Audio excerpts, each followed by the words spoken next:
In this organic mechanisms video, I'm going to look at electrophilic addition. It's the first one I'm doing. It's quite a straightforward mechanism, this one. There's only one product. In the second video like this, I'm going to look at where you get major and minor products, so we can look at that.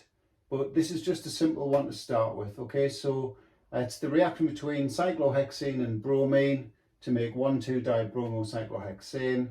So all I'm going to do is look at the mechanism and talk about the type of bond fission that's occurring.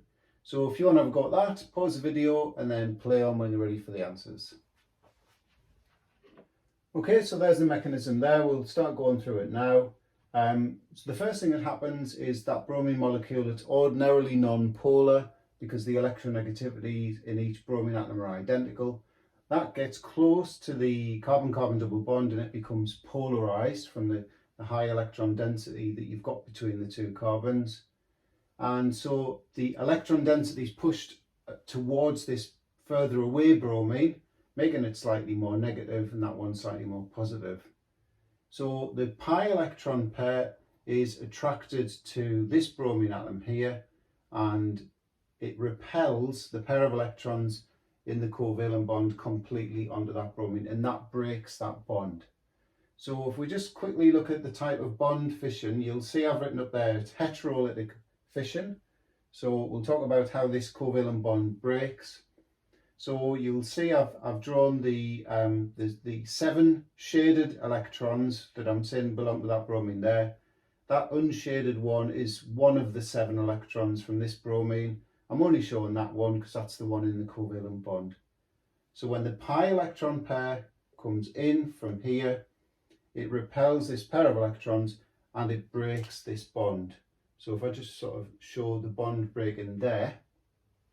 So that's called heterolytic fission because this bromine receives both of the electrons from the broken covalent bond. This bromine doesn't get any of them.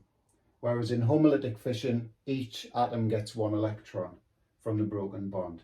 Okay, so what that generates, you'll see, is this here becomes this bromide ion, and we'll talk about that in a second. Okay, so that's the bond fission dealt with. Right, so if we move on to the carbocation intermediate, so positively charged ion, carbocation, I've put the bromine on here. So this bromine here I've said is bonded to the top carbon. It doesn't matter where you put it because you're going to get the same product anyway. So that pair of pi electrons is that curly arrow there. This carbon's effectively lost an electron because the one that belonged to it is in that pi bond, which is up there now. So that carbon's positively charged, hydrogen's still attached. There's that bromide ion that I talked about a couple of minutes ago. And basically we just take a pair of electrons, a curly arrow, sorry, from a pair of electrons attracted to that positively charged carbon to form this covalent bond here.